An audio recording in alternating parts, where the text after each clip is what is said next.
ഇന്ത്യയിലെ തന്നെ ആദ്യത്തെ പുലിസംരക്ഷണ കേന്ദ്രമായ ജലാന ലെപ്പേർഡ് റിസർവ് സെൻറ്ററിലൂടെ ഒരു ജിപ്സി സഫാരിയും പിങ്ക് സിറ്റി എന്നറിയപ്പെടുന്ന ജയ്പൂരിലെ പ്രധാനപ്പെട്ട 4 സ്ഥലങ്ങളും ഒറ്റ ദിവസം കൊണ്ട് എങ്ങനെ കറങ്ങാമെന്നുള്ളതാണ് വീഡിയോ. ജയ്പൂരിൽ കാണേണ്ട 4 പ്രധാനപ്പെട്ട സ്ഥലങ്ങൾ ഞാൻ സെലക്ട് ചെയ്തിരിക്കുന്നത് സിറ്റി പാലസ്, ഹവ മഹൽ, ജന്തർ മന്ദിർ, അതുപോലെ ആൽബർട്ട് ഹാൾ മ്യൂസിയമാണ്. പിന്നെ രാവിലത്തെ ഒരു ജിപ്സി സഫാരിയും. അപ്പോൾ നേരെ നമുക്ക് വീഡിയോയിലെ വിശേഷങ്ങളിലോട്ട് പോകാം അല്ലേ. ജലാന ലെപ്പേർഡ് റിസർവ് സെൻറ്ററിലെ മോർണിംഗ് സഫാരിയാണ് എടുത്തിരിക്കുന്നത്. രാവിലെ 6 മണിക്ക് സ്റ്റാർട്ട് ചെയ്ത ഈ സഫാരി നമ്മൾ ഓൺലൈനായിട്ട് ബുക്ക് ചെയ്ത ടിക്കറ്റ് ഈ ഗേറ്റിങ്ങിൽ ചെക്ക് ചെയ്തതിന് ശേഷം നമ്മുടെ ആധാർ കാർഡ് അല്ലെങ്കിൽ എന്താണ് പ്രൂഫ് കൊടുത്തിരിക്കുന്നത് അത് ഇവിടെ ചെക്ക് ചെയ്തതിന് ശേഷം നമ്മൾ കാടുകളുടെ ഉള്ളിലോട്ട് പോവുകയാണ്. സഫാരി എങ്ങനെ കുറച്ച് മുന്നോട്ട് നീങ്ങിയപ്പോൾ കണ്ട കാഴ്ച എന്ന് പറഞ്ഞാൽ ലെപ്പേർഡ് കിൽ ചെയ്തിട്ടൊരു ബ്ലൂ ബുൾ അല്ലെങ്കിൽ നീൽഗായിയുടെ ബാക്കി ഭാഗങ്ങളാണ് 3-4 ദിവസം മുന്നേ കിൽ ചെയ്തതാണെന്നാണ് പറഞ്ഞത്. ജലാന ലെപ്പേർഡ് റിസർവ് സെൻറ്ററിലൂടെയുള്ള ആദ്യത്തെ ജിപ്സി സഫാരിയുടെ വീഡിയോ നമ്മുടെ ചാനലിൽ കിടപ്പുണ്ട്.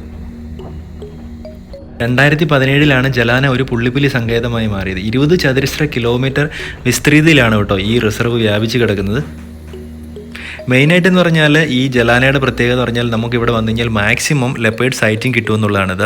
നമ്മൾ സ്റ്റാർട്ട് ചെയ്ത് ഏകദേശം ഒരു അരമണിക്കൂർ കഴിഞ്ഞതേ ഉള്ളൂ. അപ്പം തന്നെ ആദ്യത്തെ ലെപ്പേർഡ് സൈറ്റിംഗ് കിട്ടിയിരിക്കുകയാണ്. കുറച്ച് ഉള്ളിലാണ് കാട്, എന്താ പറയുക, ഇങ്ങനെ കുറ്റിക്കാടുകൾ ഉള്ളതിനാൽ ക്യാമറയിൽ കറക്റ്റായിട്ടത് വിഷ്വൽസ് കിട്ടിയിട്ടില്ല. ശ്രദ്ധിച്ച് നോക്കിയാലായിട്ട് കാണാനായിട്ട് പറ്റും കേട്ടോ. എന്താണെങ്കിലും ശരി, ആദ്യത്തെ ഒരു 3/4 മണിക്കൂറിനുള്ളിൽ നമുക്ക് ലെപ്പേർഡ് സൈറ്റിംഗ് കിട്ടി. വിഷ്വൽസ് ക്ലിയർ അല്ലെങ്കിലും കണ്ടു എന്ന് പറയാനായിട്ട് പറ്റും. ഈ ജലാന ലെപ്പേർഡ് റിസർവ് സെൻറ്ററിലെ ഈ കാടുകൾ എന്ന് പറഞ്ഞാൽ ഈ സ്പോട്ടഡ് ഡിയർ ഒക്കെ വളരെ കുറവാണ് കേട്ടോ. ആകെ കണ്ടത് ഈ 2 സ്പോട്ടഡ് ഡിയറിനെയാണ്. ഈ കാടുകളിൽ സ്പോട്ടഡ് ഡിയർ, സാമ്പാ ഡിയറുടെ എണ്ണം വളരെ കുറവാണ്. ഇവിടെ കൂടുതലായിട്ടും കാണപ്പെടുന്നത് ബ്ലൂ ബുൾ അല്ലെങ്കിൽ നീൽഗായി എന്നറിയപ്പെടുന്ന ഇവയാണ് കേട്ടോ. ജലാന കാടുകളിൽ ബ്ലൂ ബുള്ളിൻ്റെ എണ്ണം കൂടുതലുള്ളത് കൊണ്ട് തന്നെ പുലികളും സാധാരണ ഇവയെ തന്നെയാണ് പിടിക്കാറ്. സൈസിൽ സാമ്പാ ഡിയറിനേക്കാളും വലുതാണെങ്കിലും ലെപ്പേർഡിന് ഇവർ സൈസൊന്നും ഒരു പ്രശ്നമേ ഉള്ളതല്ല കേട്ടോ. മറ്റുള്ള കാടുകളിൽ പോലെയല്ലേ ലെപ്പേർഡിന് പേടിക്കാനായിട്ട് ഇവിടെ ടൈഗറോ സ്ലോത്ത് ബിയറോ ഒന്നും ഇല്ലാത്തതുകൊണ്ട് തന്നെ അവർ ഇവയൊക്കെ പിടിക്കുന്നത് വളരെ ഈസി ആയിട്ടാണ്. വളരെ ചെറിയ കാടും അതുപോലെ തന്നെ കാടിനുള്ളിൽ നെറ്റ്വർക്കും കിട്ടുന്നതിനാൽ എവിടെയെങ്കിലും ലെപ്പേർഡ് സൈറ്റിംഗ് കിട്ടിക്കഴിഞ്ഞാൽ ജീപ്പുകാർ, ജിപ്സി ഡ്രൈവർമാർ, എല്ലാ ഡ്രൈവർമാരെയും വിളിച്ച് ഇൻഫോ ചെയ്യുന്നുള്ളതാണ് ഇവിടുത്തെ പ്രത്യേകത. അതുകൊണ്ട് എല്ലാവർക്കും സൈറ്റിംഗ് കിട്ടും. അങ്ങനെ 1 മണിക്കൂറിന് ശേഷം ഇതാ വീണ്ടും ലെപ്പേർഡ് സൈറ്റിംഗ് കിട്ടിയിരിക്കുകയാണ്. അങ്ങ് ദൂരെയാണ്. അതുകൊണ്ട് തന്നെ ആദ്യം കിട്ടിയതെന്ന് പറഞ്ഞ പോലെ തന്നെ നമ്മുടെ വിഷ്വൽസ് അത്ര ക്ലിയർ അല്ല കേട്ടോ. അവിടെ ആൾ കിടക്കുന്നുണ്ടെന്ന് ജസ്റ്റ് കാണാം, അത്രേ ഉള്ളൂ. എന്താണെങ്കിലും വീണ്ടും ലെപ്പേർഡിന് കിട്ടി. സത്യം പറഞ്ഞാൽ ആ കൂട്ടത്തിന് ആരും കണ്ടില്ലായിരുന്നു കേട്ടോ. ഈ മൂലയ്ക്കും ഒരു ലെപ്പേർഡും കൂടെ കിടപ്പുണ്ടായിരുന്നുള്ള കാര്യം ശ്രദ്ധിച്ച് നോക്കിക്കഴിഞ്ഞാൽ കാണാനായിട്ട് പറ്റും. അവിടുന്ന് ഒരാൾ വിളിക്കുന്നത്. വിഷ്വൽസ് കിട്ടും, ക്ലിയർ അല്ല. എന്താണ് 2 ലെപ്പേർഡ് ഉണ്ടായിരുന്നു. ഞാൻ എഡിറ്റ് ചെയ്തതിന് സമയത്താണ് കേട്ടോ കണ്ടത്. സ്ഥിരം ഇവിടുത്തെ കാഴ്ചക്കാരനാണ് ഈ നീൽഗായി. Mail blue ബുള്ളാണിത്.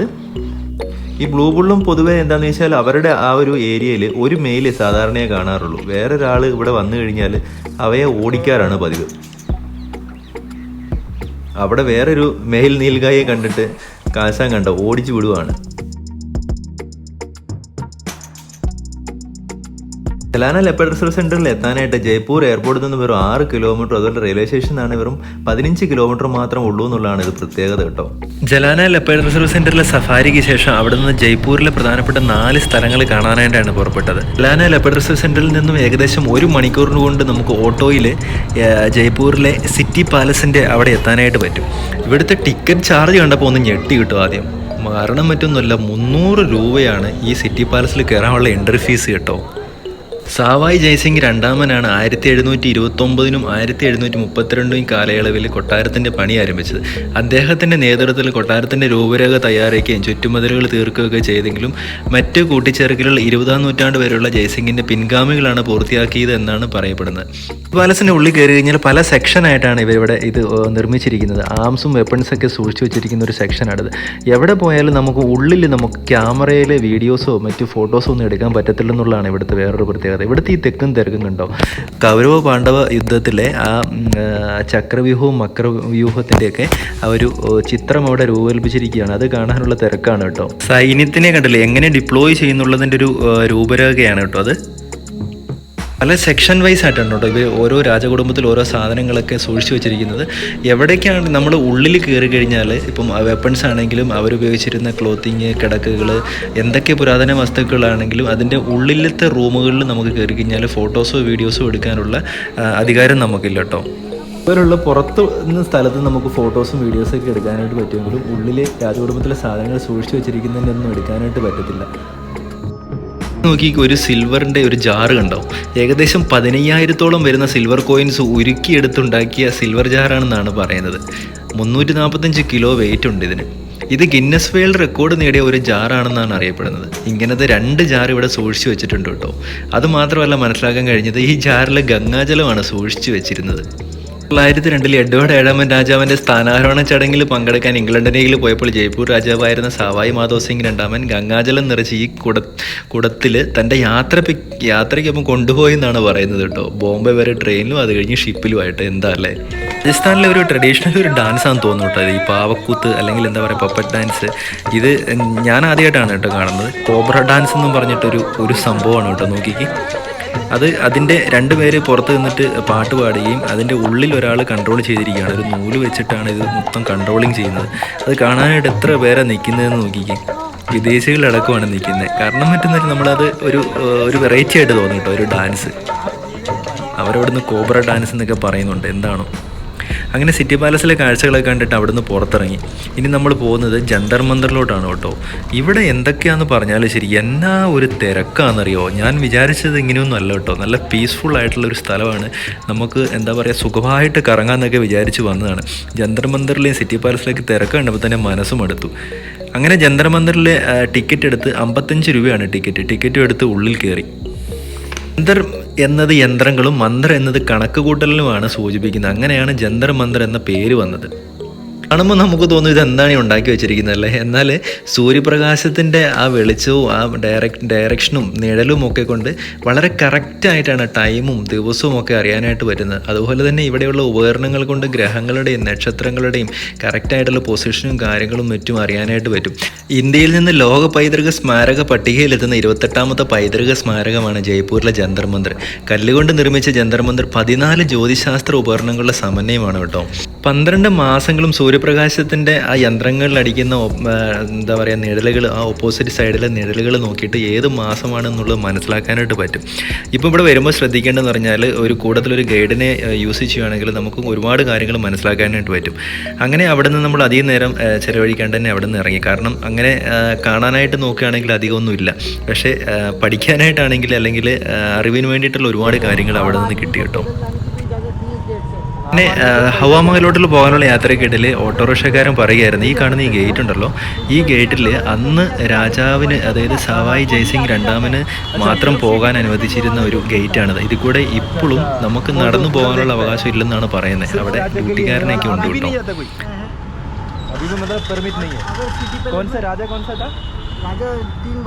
എന്താണെങ്കിലും അറിയാവുന്ന ഹിന്ദിയിൽ ചോദിച്ചും മനസ്സിലാക്കിയും ഓട്ടോറിക്ഷക്കാരിൽ നിന്ന് ഒരുപാട് നോളജ് മനസ്സിലാക്കാനായിട്ട് പറ്റി.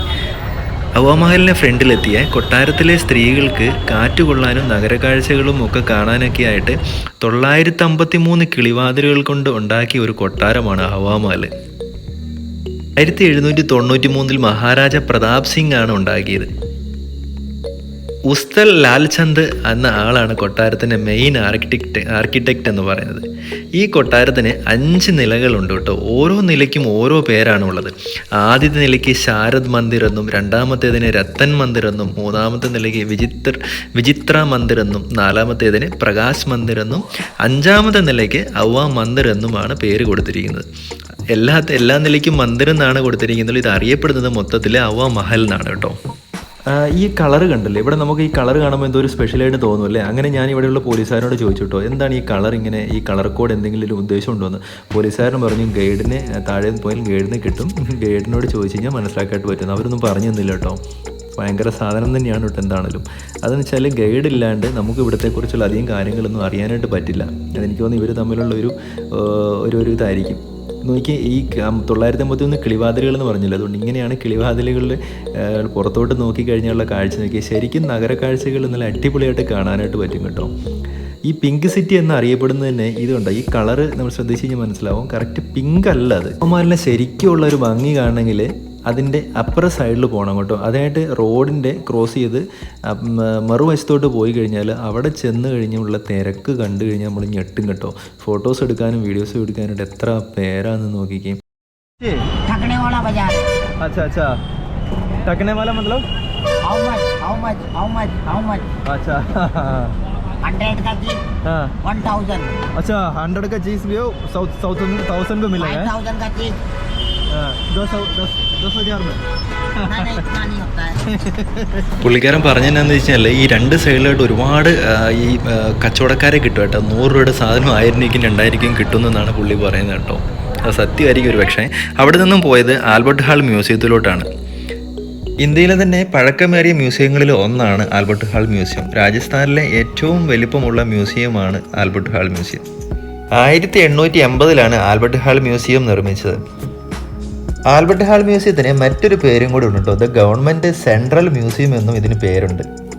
1876 വെയിൽസിലെ രാജകുമാരനായ ആൽബർട്ട് എഡ്വാർഡ് ആണ് ഇതിന് തറക്കല്ലിട്ടത്. അതുകൊണ്ട് തന്നെയാണ് ഇതിന് ആൽബർട്ട് ഹാൾ മ്യൂസിയം എന്ന് പേര് വന്നത്. സമയപരിധി ഉള്ളതിനാൽ തന്നെ ഇതിന് ഉള്ളിൽ കയറാനായിട്ട് സാധിച്ചില്ല കേട്ടോ. നിങ്ങൾ വരികയാണെങ്കിൽ തീർച്ചയായിട്ടും ഇതിൻ്റെ ഉള്ളിൽ സന്ദർശിക്കണം കേട്ടോ. ഒരുപാട് ചരിത്രപരമായിട്ടുള്ള കാര്യങ്ങളും അതുപോലെ പുരാതന വസ്തുക്കളൊക്കെ ഇവിടെ സൂക്ഷിച്ചിട്ടുണ്ട്. ഇവിടുത്തെ ഭക്ഷണം നമുക്കൊരു വലിയൊരു പ്രശ്നം തന്നെയാണ് കേട്ടോ. ഒന്ന് ഹോട്ടൽ കണ്ടുപിടിക്കാനുള്ള ബുദ്ധിമുട്ടും പിന്നെ ഇവിടുത്തെ ഭക്ഷണ രീതികൾ നമുക്ക് ഇഷ്ടപ്പെടാനും വളരെ ഇതാണ്. നോക്കി ചിക്കൻ കറി മേടിച്ചാണ്, അതിനകത്ത് എണ്ണ ഞാൻ മാറ്റി വെച്ചാണ് വേറൊരു പീലീസിൽ കാണുന്നത് കേട്ടോ. ഭക്ഷണം വലിയൊരു പ്രശ്നം തന്നെയാണ് കേട്ടോ നമ്മൾ ഈ നോർത്ത് ഇന്ത്യയിൽ വന്നു കഴിഞ്ഞാൽ. എന്താണെങ്കിലും അവിടുത്തെ മാർക്കറ്റുകളിലൊക്കെ ഒന്ന് കറങ്ങി. ജയ്പൂരിൽ വന്നു കഴിഞ്ഞാൽ ഈ പിങ്ക് സിറ്റിയുടെ ശരിക്കുള്ള ഭംഗിയാണെങ്കിൽ നൈറ്റിൽ നമ്മൾ വെറുതെ ഈ സിറ്റി പാലസും ഹവാമഹലും ഒക്കെ ഉള്ള ആ ഏരിയയിൽ കൂടെ ഒന്ന് നടക്കണം കേട്ടോ. കാരണം എല്ലാ ലൈറ്റുകളൊക്കെ ഇട്ട് കഴിഞ്ഞാൽ അവിടുത്തെ ആ സിറ്റിയുടെ ഭംഗി വേറൊരു ലെവൽ തന്നെയാണ്. ഹവാമഹലിൻ്റെയൊക്കെ ആ ഭംഗി നോക്കിക്കേ. അപ്പോൾ ഈ Hawa Mahal, Jantar Mandir, city palace, Albert Hall museum ഇതൊക്കെ നമുക്ക് ഒറ്റ ഒരു ദിവസം കൊണ്ട് തന്നെ കറങ്ങാനായിട്ട് പറ്റും. ഏകദേശം എല്ലാം അടുത്തുള്ള സ്ഥലങ്ങളാണ് കേട്ടോ ഇത്. ഇവിടെ തന്നെ നമുക്ക് മെട്രോ സ്റ്റേഷനും അവൈലബിൾ ആണ്. ഇതിൻ്റെ തൊട്ടടുത്ത് തന്നെ മെട്രോ സ്റ്റേഷനുണ്ട്. അവിടെ നിന്നും ജയ്പൂർ എയർപോർട്ടിലോട്ടും റെയിൽവേ സ്റ്റേഷനിലോട്ടൊക്കെ പോകാനായിട്ട് വളരെ ഈസി ആയിട്ട് പോകാനായിട്ട് പറ്റും.